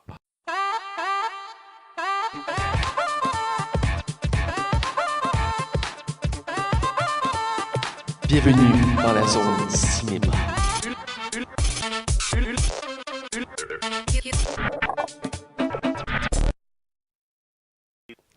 Alors, on est dans la zone cinéma. Cette semaine, on a un sujet assez comique à parler. Souvent, c'est des sujets plus sérieux ou plus divertissants. Dans ce cas-ci, c'est assez comique. Et je vais essayer de parler à Max pour qu'il nous en parle. Ben, écoutez, on n'est pas des pros quand on parle des Oscars ou des Golden Globes. On se débrouille, mais on y va comme plus par réputation, hein? Fait que, on s'est dit, les Razzies, absolument les films mauvais, on les écoute pareil. Ouais. Fait qu'on s'est dit, on va aller là-dessus. Puis là, ça tombe que le film qui a été le plus critiqué, c'est le seul qu'on n'a pas vu, mais on l'a pas vu par principe. Non, c'est ça, exactement. Mais, écoute, on peut le dire déjà, sans le voir, c'est de la merde. Dans le fond, on va parler des prix. Écoutez, je vais y aller rapidement, puis on va y aller par section. Dans le fond, pour ce qui est du pire scénario, on a Emoji Movie, Baywatch, 50 Shades of Grey, La Momie et Transformers Last Night. Là-dedans, il n'y a aucune surprise là-dedans. Mais le gagnant, ça a été Emoji Movie. On se doute toutes les deux que c'était de la C'est clair. boîte. C'est sûr que c'est mauvais. J'aurais pareil dessus sans aucune hésitation. Pour le pire réalisateur, on a eu encore M. Malcolm qui s'en sort tout le temps. Alex Kurtzman pour La Momie, Darren Aronofsky qui pour le film Mother, que je n'ai pas vu Mother, mais je suis absolument sûr qu'il ne mérite pas sa place là-dedans. Ce film est assez mitigé. Je sais qu'il a troublé beaucoup de personnes parce qu'il y a entre autres une femme qui se bat dans le film, qui joue par Jennifer Lawrence. Et cette scène-là, espérait a été très critiquée à travers les médias parce que c'est une image qu'on n'aurait pas dû être montrée. En tout cas. Ouais, surtout qu'il venait de se séparer avec sa femme, le réalisateur. Puis, il y en a beaucoup que son influence sur le film a dû à sa séparation. Là. Ouais, c'est un film que j'étais curieux de voir, entre autres parce que Jennifer Lawrence dedans, puis je sais qu'elle fait des bons films d'habitude. Ça a l'air que la fin est très what the fuck. C'est ça. Puis on a James Foley pour 50 Shades Darker. J'ai dit Grey tantôt. Hein. Ouais, Grey, ouais. Et évidemment, le grand gagnant, c'est Tony Leondis avec le monde secret des emojis qui faisait Emoji Movie. Pas de surprise. C'est pas une surprise encore. Il faut préciser, c'est le film qui a gagné le plus de prix au Razzie. Oh oui, je pense que je lis le nombre ici. 4 prix. 4 prix. Ouais. Suivi de 50 nuances plus sombres qu'on a gagné 2. Ouais. Sinon, pour ce qui est du pire suite, remake, plagiat ou suite, on a eu Baywatch, Boo 2, La Momie, Transformers. Boo, là, pour mettre en contexte, c'est Tyler Perry qui incarne, un peu comme Eddie Murphy pouvait incarner plusieurs personnages dans un seul film. Oui, là, oui. Comme Norbit, l'épouvantable Norbit, ou professeur... Ah oui, je l'ai vu il y a pas longtemps à TV, être professeur. Il y en a eu 2, je pense, ce film. Je pense 2 ou 3 même. Ouais. Fait que, mais lui qui a gagné, c'est 50 Shades Darker, sans grosse surprise. Ça a l'air que celui-là est encore pire que le premier. Hein. Ah ouais. Oui, ça a l'air que la planche de bois n'a pas changé. Et le pire, c'est qu'ils ont fait la trilogie avec ça. Là, fait que... Ben, c'est fini, on ne verra pas. Ben, espérer qu'il existe une préquelle, puis ils veulent la faire en film. Ah, t'as beau. Il y avait aussi, je sais que dans les films, dans les livres, excuse-moi, il y a une version que c'est le côté de M. Grey à la place. Ouais. Mais, ouais, non, c'est ça. Écoute, c'est 50 Shades qui a gagné. Quel honneur. Si moi, je veux pas être méchant, mais je suis d'accord avec ce résultat-là. Ben, j'ai pas vu le film, mais je me doute. Ça a l'air que c'est de pire en pire. Je trouve ça quand même fascinant, Hollywood. Continuer à pomper de la merde. On va en faire des suites. Ouais, je comprends, là. C'est la pire combinaison à l'écran. Bon. Ok, là, ça va être un peu plus long, mais ça va être drôle. Tyler Perry et sa robe ou sa perruque dans Boutou. Johnny Depp et sa vieille routine d'alcoolique dans Pirates des Caraïbes. Chaque fois que 2 personnages sextoy ou positions sexuelles apparaissent dans 50 Shades of Grey, of Darker, excuse-moi, chaque association de 2 humains, de robots ou 2 explosions dans Transformers Last Night, et le grand gagnant, chaque association de 2 emojis horripilants dans le monde de Emoji Movie. Écoute, là-dedans, il y en a plusieurs qui auraient mérité le prix, entre autres Johnny Depp et sa vieille. Johnny Depp et le Transformer, que j'aurais mis sans hésitation, mais je peux comprendre pour Emoji, c'est désastreux. Faudrait l'écouter, moi, Emoji Movie, là. Puis je mets pas une crise de scène là-dessus, moi je l'écoute en streaming. Là. Ah, c'est sûr, moi aussi. Puis écoute, juste pour le démolir puis donner un 1, j'ai toujours pas donné de 1, j'ai donné des 1.5, mais j'ai jamais donné de 1 au show. Ouais, c'est vrai. Ce serait temps, là.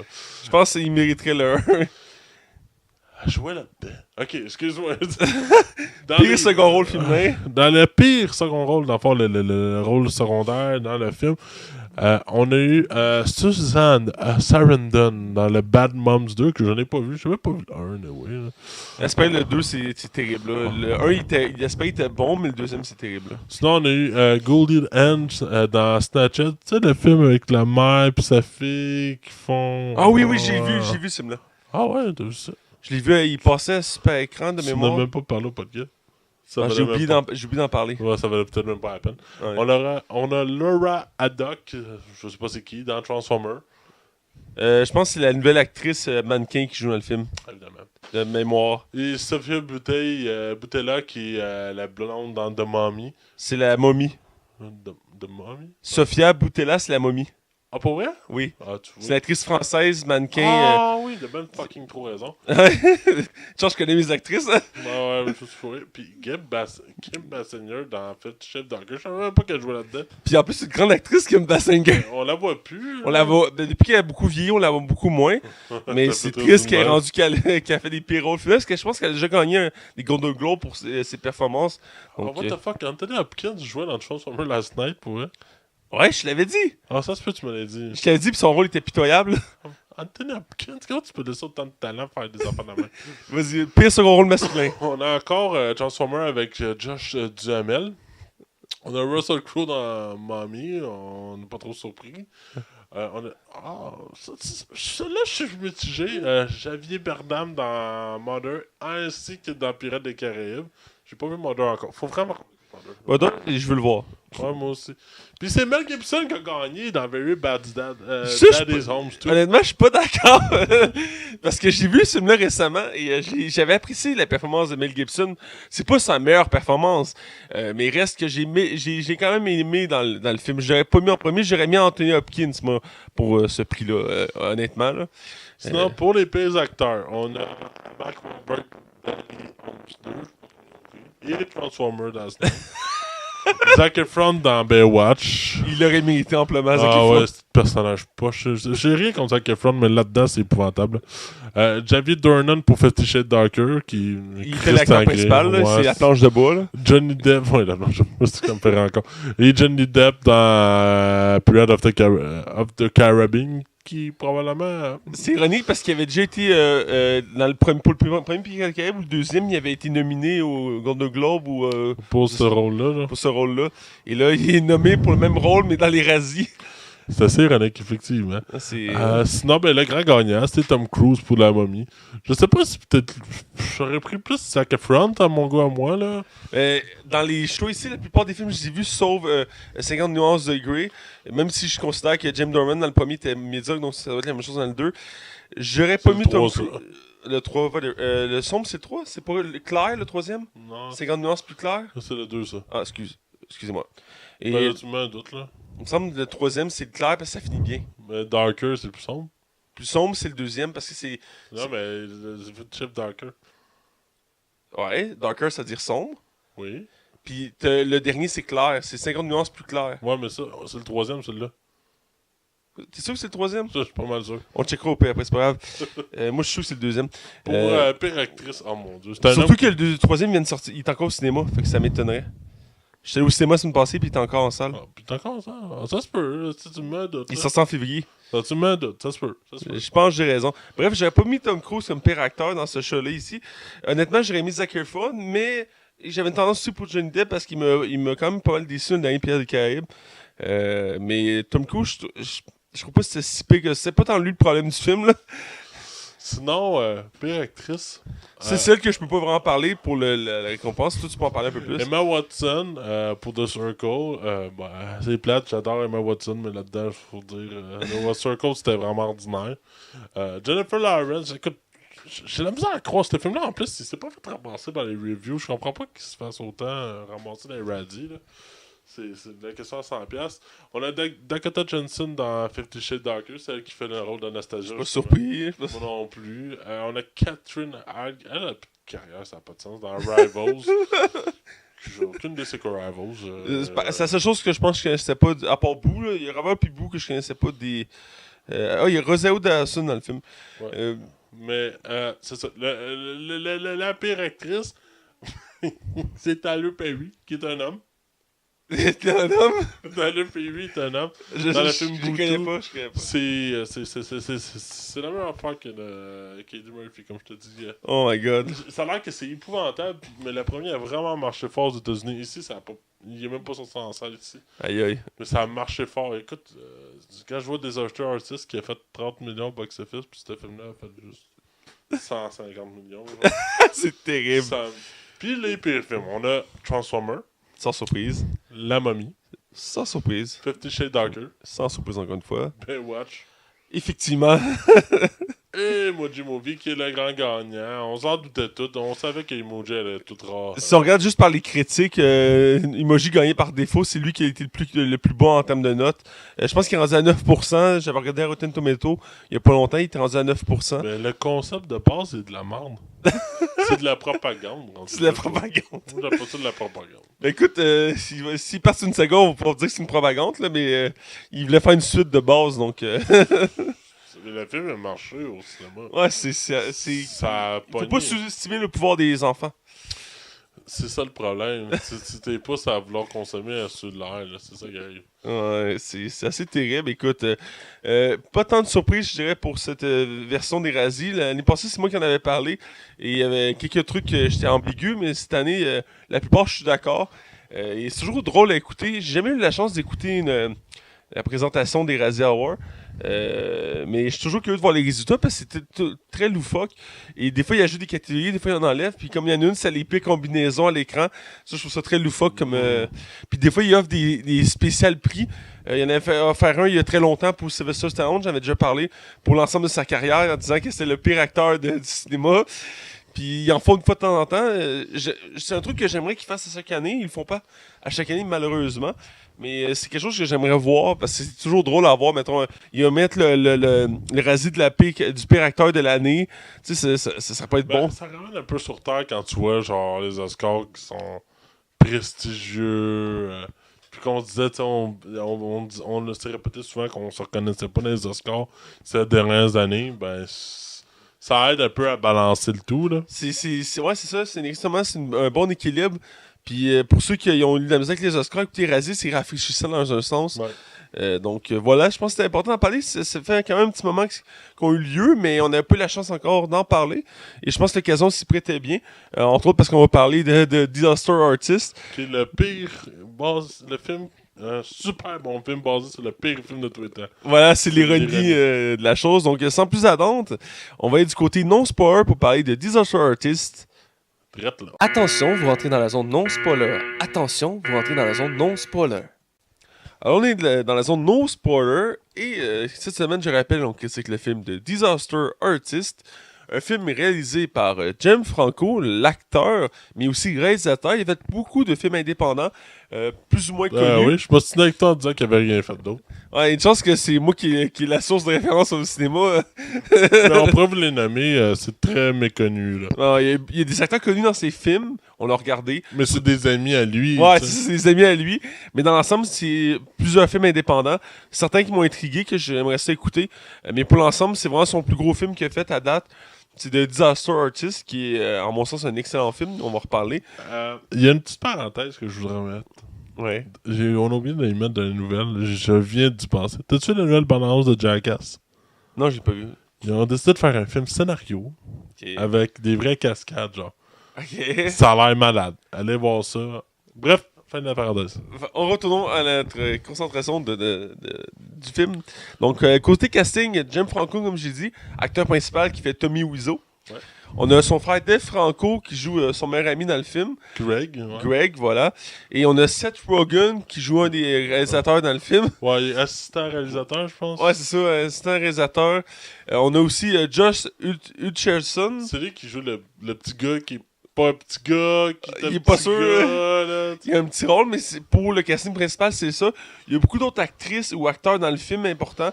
Entre autres, Alison Brie, qui joue la blonde de Greg. Ouais, c'est ça. Mais pour le reste, il y a beaucoup de caméos qu'on veut pas spoiler ici, donc on va garder pour la zone spoiler. Mais dans l'ensemble, il y a un gros casting derrière de ce film-là. Mais c'est les noms qu'on peut vous nommer. Sinon, pour continuer, c'est produit Faire la New Line et c'est distribué par Warner Bros. Pictures pour l'international. pour l'international. Non, c'est A24 pour la maison. Ah, c'est bon à savoir, c'est bon à savoir.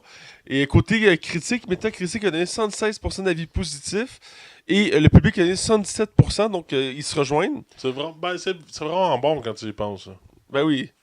C'est un film, c'est un succès. Je m'attendais à un autre, mais si on regarde Rotten Tomato, Ça a l'air plus. Ça s'approche plus de mon appréciation. moi aussi, Rotten Tomato voit qu'il y a un 91 d'avis positifs. Pour ça. Et côté public, 87%. Donc moi aussi, je me rejoins plus dans ces notes-là, dans les 80-90. Donc c'est un succès, c'est un film qui a été grandement apprécié dans l'ensemble. Si Gianfranco n'aurait pas eu son scandale, ce film-là serait ramassé aux Oscars. Ah, Je suis sûr à 100%. moi je suis à 100%, il a gagné Golden Globe, fait que c'est sûr. J'espère que Gianfranco va revenir sur la scène, mais c'est clair ses affaires. Là. Ben, C'est le seul de toute la gang, j'espère qu'il va revenir. J'espère aussi. Puis il a déjà confirmé qu'il restait dans la série de Deuce, qui produit puis qui joue dedans. Puis c'est un des rares acteurs que le cinéma efface pas totalement, genre, parce que, tu sais, il est pas totalement... Il y a encore des projets en masse, là, puis pas juste avec ta série, là, il y a comme vraiment des projets qui s'en viennent. Fait que probablement que ses affaires sont moins graves, puis... Je sais que ses amis le défendent beaucoup. Là. Ouais, hey, Charlize Theron, la semaine passée, a défendu Gianfranco en disant qu'il était de son bord, puis qu'il savait que c'était un gars respectueux, puis elle a dit, qu'est-ce qu'elle a dit? C'est parce qu'il y a une des filles qui a dénoncé Gianfranco en disant qu'il avait été insistant pour qu'elle fasse une fellation, puis elle a dit, mais crème. Là, écoute, je cite ce qu'elle a dit, ok? Ça vient pas de moi. Elle a dit, ben moi, une fille qui est la blonde de l'autre, qui demande une fellation, ça devrait pas être indiscret. Tu sais, ça devrait pas être un malaise puis considéré comme de l'harcèlement. Ah. C'est ce qui a été dit. Écoutez, je répète juste ce qu'elle a dit. Là. Correct, moi, je me dissocie de tout ce qui peut être dit là-dessus. Là. Je pense que c'est bon comme ça. Écoute, je vais te laisser avec le budget. Ouais, le budget, ben, c'est quand même un bon 10 millions. Et au niveau du box-office, c'est pas énorme. Il a fait 29,6 millions. Là, ça me dit, Maxime, c'est vraiment pas beaucoup. Ouais. T'as raison, absolument raison, mais il y a une raison. C'est parce que le film n'a pas été distribué partout. C'est pas un film worldwide. C'est pas Transformer. C'est pas Transformer. C'est un petit film qui limite indépendant. Et dans le fond, il a été rentable à la maison, en fait. Son argent, il l'a fait parce qu'au Québec, il est sorti dans juste quelques salles. Au Canada, il n'est pas sorti dans toutes les salles. Au Québec, il est juste sorti à Montréal, dans 2 salles. Ouais, puis je pense qu'il y avait une salle à Québec. Je pense aussi, ouais. Mais tu écoute, je parle à travers mon chapeau, je suis pas 100% sûr. Mais il était rentable dans la façon de faire, puis il va rentrer dans son argent aussi avec les ventes DVD Blu-ray. Puis c'est le genre de film qui va perdurer dans le temps, d'après moi, au niveau de... Oui, ça va rester un film marquant. C'est un film qu'on va se rappeler. C'est un des meilleurs films de Gianfranco. Sans son scandale, ce film-là pourrait devenir culte. Là. Ben oui, sans hésiter. Côté anecdote ou basé sur... c'est basé sur le roman qui a servi... qui a été écrit par Greg, ouais. qui était le meilleur ami de Tommy Wiseau. Et le roman, dans le fond, le livre, excusez-moi, est basé sur la création du film The Room. Il est considéré comme le pire film de l'histoire du cinéma. Littéralement le pire. Parce que dans le titre du livre, c'est The Greatest Bad Movie Ever. Donc, je trouve que le titre est assez révélateur sur le film. Et le film, dans le fond, c'était The Room, si j'ai oublié de le nommer. Et donc, voilà. Parce que c'est vrai que on a vu des films mauvais, on a vu des balances de films. Mais quand il y a un film qui a un vrai budget, parce que le film a un vrai budget, et que les intentions sont de vouloir faire un bon film, c'est dans le pire, là. Il n'y a pas plus catastrophique que ce film-là. Là. Écoute, on va le détailler dans la zone spoiler, mais c'est chaotique, là. Bref, pour côté des acteurs, on va y aller brièvement avec les 2 frères Franco. Donc d'abord, James Franco qui joue Tommy Wiseau, l'acteur principal, producteur, réalisateur, scénariste et financement du film, de The Room dans le film. Donc, personnage qui existe pour être Tommy Wiseau. Et donc, qu'est-ce que tu as pensé de James Franco? Il est excellent. Je pense qu'il n'y a pas de doute là-dessus. Il est vraiment, vraiment, vraiment bon. Là. Puis, c'est un des personnages qui comme je disais, je pense que j'en ai parlé la semaine passée, tu le trouves autant attachant, t'as même de la pitié pour lui, puis pourtant tu l'aies. Ouais. Tes sentiments face au personnage sont épouvantables, épouvantables. Ils sont très variés, puis John Franco, il le représente vraiment bien. Sa façon de le jouer aussi, au niveau de son visage, parce qu'ils ont même modelé un peu son visage, puis je trouve que c'est très bien joué, là. John Franco prouve là-dedans qu'il y a du talent, là. Absolument. Je suis très d'accord avec toi. Ici, on voit Jim Franco à sa performance, Une des meilleures, ça. une de ses meilleures. Et, Meilleure que dans Spider-Man 3. Écoute, ouais, Spider-Man 3, c'est sûr que c'est pas sa même performance, mais dans les deux premiers, il était bon dans les deux Oui. premiers. Mais entre autres, pour me prouver que sa performance est excellente, Tommy Wiseau a dit qu'il avait réussi à refléter à 99% sa personnalité, ce qui est pas rien. Ouais, parce qu'il y a beaucoup de... Bon, je suis pas un acteur, lui, mais de personnalités publiques qui vont jamais être totalement satisfaits de leur interprétation à grand écran. Mais Tommy Wiseau, c'est peut-être pas le gars avec le plus grand jugement non plus, là. Mais effectivement, et écoute, pour continuer sur Jim Franco, je trouve que sa performance est bluffante, autant physique, personnalité que aussi l'accent. Il a tout fait pour que le personnage soit. Where you identique. from? New Orleans. Quoi? New Orleans. Dans le bayou. Mais il n'y a pas de bayou! C'est comme, ton accent, il est d'où? De l'Europe de l'Ouest? Non, c'est l'accent de Nouvelle-Orléans. Sacrément. C'est terrible. Pour continuer avec son frère Dave Franco, qui a pratiquement aussi bon que lui. ouais, qui est aussi bon lui, qui joue Greg, je vais commencer sur Ouais, le terrain, vas-y. qui joue son meilleur ami dans le film. J'ai bien aimé. Je pensais qu'il allait être plus effacé que ça, mais finalement, il y a une bonne part dans le film. Littéralement le second rôle, là. Ouais, il y a exactement le second rôle. Et j'ai beaucoup aimé. Souvent, Dave Franco, il fait des personnages plutôt épais dans les films. Dans les films que j'ai vus, entre autres. Pas dans Nerve.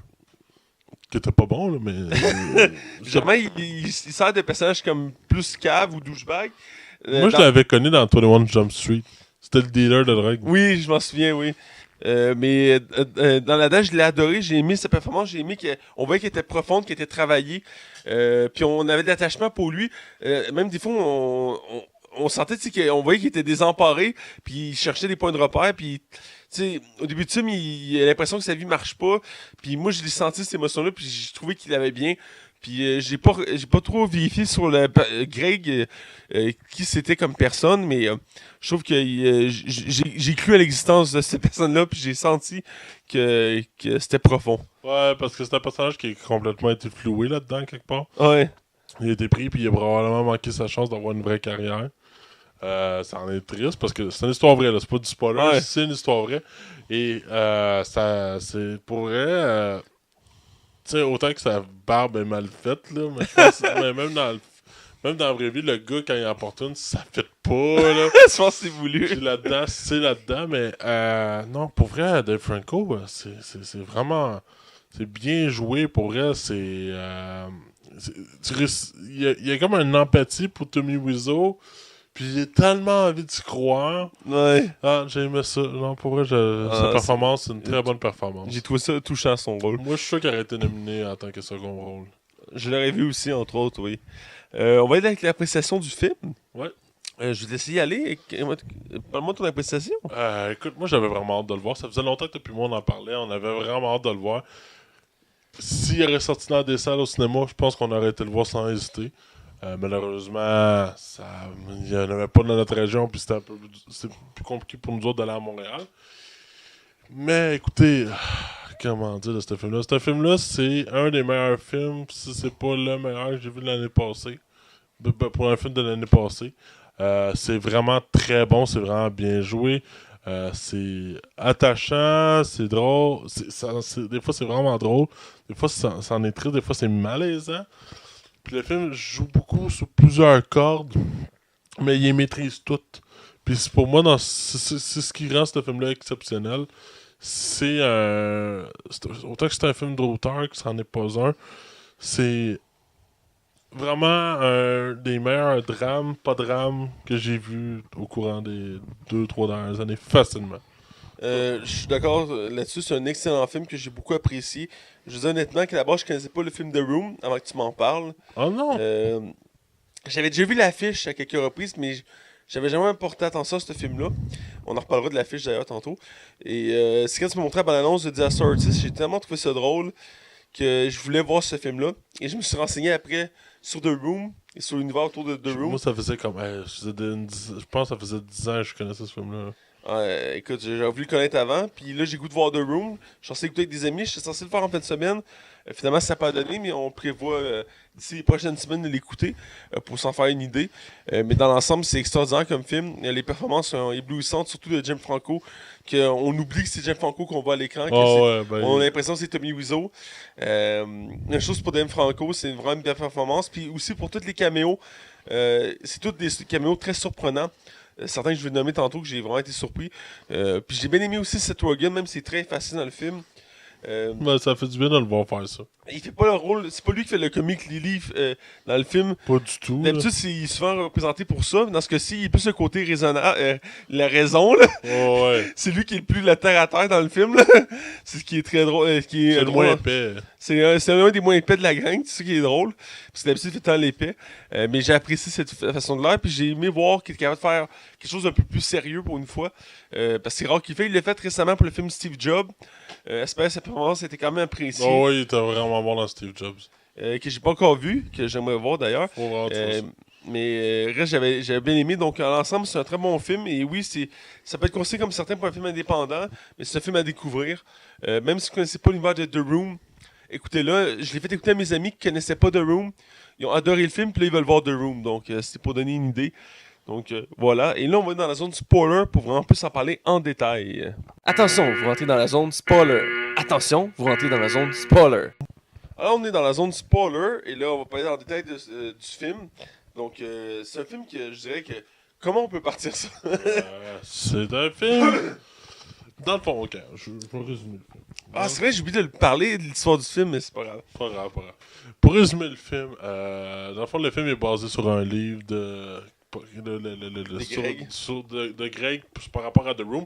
Et dans le fond, le film compte comment Tommy Wiseau et son ami Greg vont se partir un film entre eux parce qu'ils sont pas capables de décrocher de rôle au cinéma.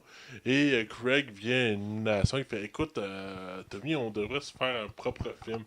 Puis Tommy tripe sur l'idée, décide de faire ok, on fait un film. Alors, ce film-là va apporter un tournage catastrophique, épouvantable, on va en revenir. Et ceci va causer beaucoup de problèmes, autant à la carrière de Tommy Wiseau qu'à la carrière de Greg, et qui va créer probablement le pire film, si c'est pas le pire film de l'histoire du cinéma, et en donnant un résultat complètement épouvantable, on va se le dire, toi et moi. Et va se déhancher des scènes qui vont nous montrer comment ça s'est passé, puis ça s'est pas super bien passé. Ah, c'est chaotique. Et ce film-là deviendra culte, on parle de The Room, deviendra culte grâce à sa nanardesque tellement que c'est pourri. C'était censé être un drame à la base, et finalement, c'est viré comme une comédie. Là. Ouais, c'est ça, mais Tommy, lui, voyait ça comme un vrai drame et non comme une comédie. Là. Mais ouais, effectivement. Puis pour revenir à l'introduction du film, ouais. Je trouve ça... Le film, dès le début, met le ton dans le sens que quand les deux personnages se rencontrent, c'est une place de théâtre. Et chacun d'autre, il joue un extrait d'une pièce. Et tu vois que Tommy Wiseau s'y met à fond. Je pense que c'est une scène où il est censé mourir. Puis il se pitche à terre, il roule, il se relève, il gratte les murs, tout ça. Puis il est intense. Et ce que je trouve... Oui, vas-y, qu'est-ce que tu trouves? Ce que je trouve assez particulier, c'est parce que c'est drôle. C'est à un moment donné, ils décident les deux de déménager pas Las Vegas, à Los Angeles, parce qu'il dit moi j'ai un appart à Los Angeles, on a juste y aller puis se faire une carrière d'acteur. Puis bonne idée. Puis il faut partir, puis t'as la mère de Greg qui vient les interpeller quand ils prennent leur auto. Puis elle dit t'es qui toi? Il fait je suis Tommy Wiseau. Il fait mais t'as quel âge? J'ai le même âge que votre fils là.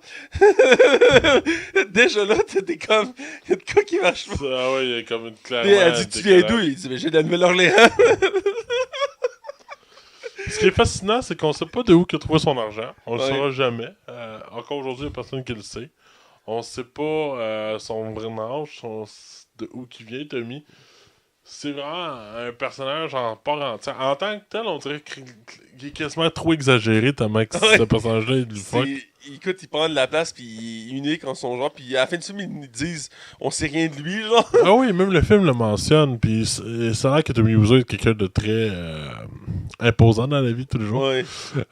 Puis je me rappelle justement quand au Golden Globes, quand John Franco a reçu son prix, Tommy Wiseau essaie de tasser John Franco pour parler. Il fait attends une minute, là, c'est mon rôle, c'est mon film, là, tu vas te tasser. Là. Mais ouais, c'est tout un personnage, ce Tommy Wiseau là. Puis écoute, rapidement, ils vont dans le tournage du film. Puis on avait déjà mentionné cette scène-là, mais c'est quand ils vont chercher leur équipement pour faire le tournage, ils vont dans un studio, puis là ils disent on a besoin d'équipement, ils font parfait, vous allez louer ça, puis là, ils font comme non, on va acheter ça, puis là comme non, vous comprenez pas, ça se loue ça, puis non, on va acheter ça, puis on va les acheter en double. Ouais, pour les 2 formats de vidéo là. Ouais, ils veulent l'avoir en cassette puis en DVD, un truc comme ça. Ouais, ça a fait quand. Tu vois les gars comment t'as mis une note, doit nous fourrer. Puis justement, ça amène une scène qui est vraiment drôle. Genre, quand Seth Rogen s'en va se faire encaisser son chèque, il arrive pour l'encaisser. Il fait, c'est sûr que ça passera pas. Il fait, non, c'est un puits sans fond. Mais crème, ça a dû coûter fucking cher. Je sais même pas d'où il sort son argent. Mais il a dit que ça a coûté à peu près 6 millions faire son film. Je pense 5 ou 6 millions, ouais. Ouais, c'est. Puis il a fait 100 000. Mais là, aujourd'hui, il est rentable, le film, là, by the way. Là. Il a réussi à être rentable. Aïe aïe. Avec la vente de DVD, puis de. Aïe aïe. Ouais, il a réussi à être rentable. Aïe, aïe. Tous les produits dérivés. Mais pour nos films, je dirais que premièrement, le film aussi, on a mentionné, mais dès le début du film, t'as plusieurs acteurs ou artistes du cinéma qui mentionnent qu'ils ont toujours voulu découvrir l'histoire de The Room, comment il a été créé. Puis t'as entre autres J.J. Abrams qui dit qu'il a aimé ça être là pendant la réalisation du film.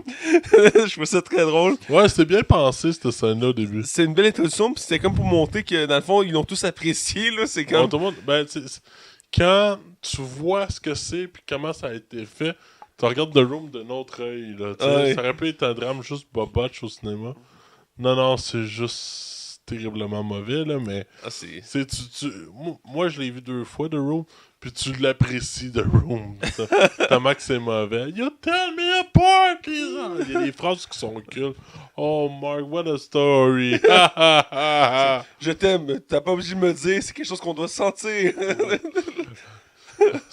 C'est rempli de scènes cultes. Ok. Puis, il y a des acteurs que je m'attendais pas à voir dans le film, entre autres Josh Hutcherson. Ouais, moi je savais même pas qu'il était là-dedans. Il fait le jeune dans le film. Oui, puis qui est pas trop sûr.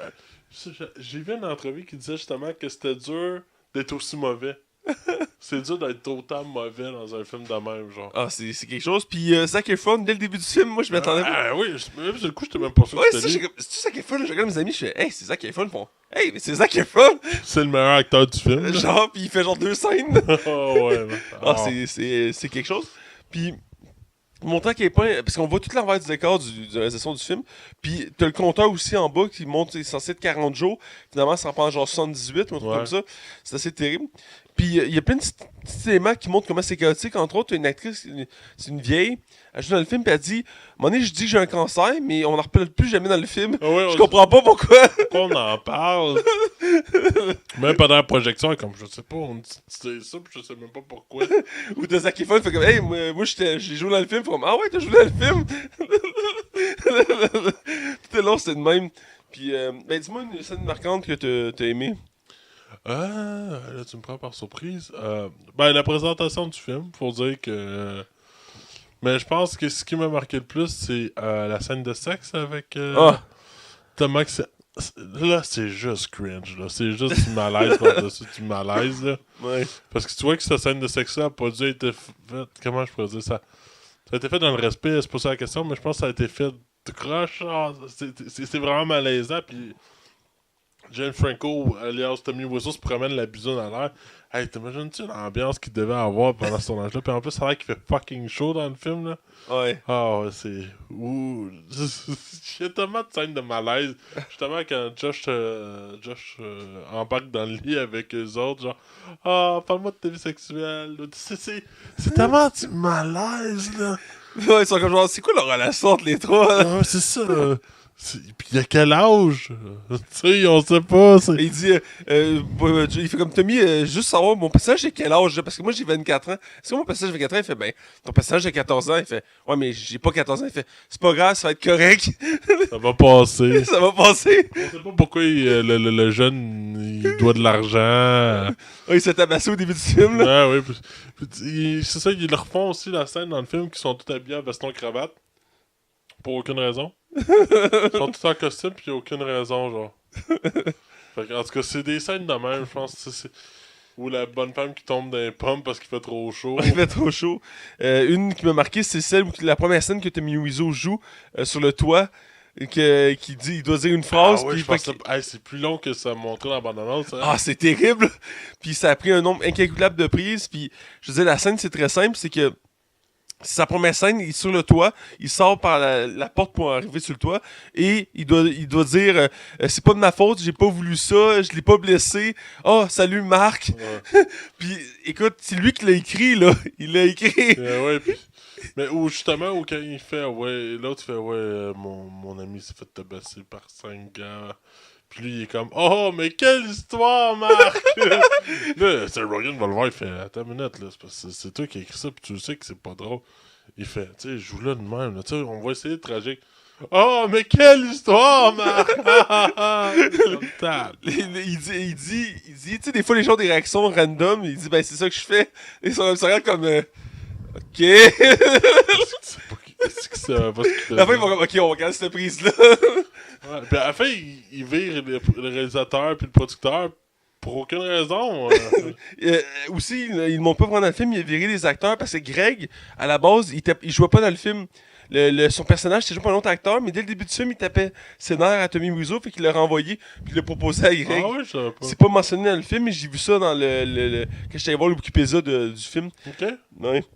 Mais c'est. J'ai pas son bout. Ben, écoute, chaque scène sont marquantes comme ça. T'as nommé celle-là, entre autres, qui rit. J'ai déjà utilisé en mime, il rit d'une scène très sombre, puis celle du toit qui prend plusieurs prises aussi est très marquante. Puis juste avant qu'il fait commencer sa scène, il se prépare tout ça, puis là, Greg vient le voir, puis il dit là, j'espère que tu stresses pas. Tu sais, c'est ta première scène. Il dit, tu penses que je suis comme toi, que je stresse à ma première scène? On n'est pas pareil, toi puis moi. Puis là, il commence à être en colère, il pogne plein de. Je sais pas, genre des bonbons, je sais pas quoi, puis il met ça dans ses poches, il remplit ses poches, genre. Là, t'es comme, les fois, ben, qu'est-ce que tu fais? Tu t'en vas tourner? Il fait, ben, je garde ça dans mes poches. Fait que t'es comme, ok. Puis, écoute, tu vois tellement sa personnalité qu'elle est tellement Du commun? hors du commun. Puis il y en a qui disent que c'est à cause de son. Parce qu'il a déjà parlé qu'il y avait un accident de voiture, puis ils me disent qu'il se séquelle à cause de ça. Ça se peut. Puis ce gars-là, il a comme un appart à deux places complètement différentes, genre à deux extrémités. Parce qu'au début, ils sont à une ville bâtante, en tout cas, puis ils sont loin quand même de Los Angeles. Puis il dit, ah ben moi j'ai 2 apparts, j'en ai un ici, puis j'en ai un là-bas, là. C'est comme, t'as un appart à Los Angeles? Ben ouais, là, c'est mon pied à terre là-bas, là. C'est comme, ok. Puis j'ai aimé la réaction que quand Tommy Wiseau voit son propre film, il pensait que tout le monde serait touché, l'applaudirait. Puis finalement, tout le monde rit pendant le film. Puis genre, Dave Franco qui réussit à convaincre James, écoute, le monde aime ton film, genre. Ouais. Puis juste avant de rentrer dans le cinéma, il passe en limousine, il fait non, il faut se laisser désirer.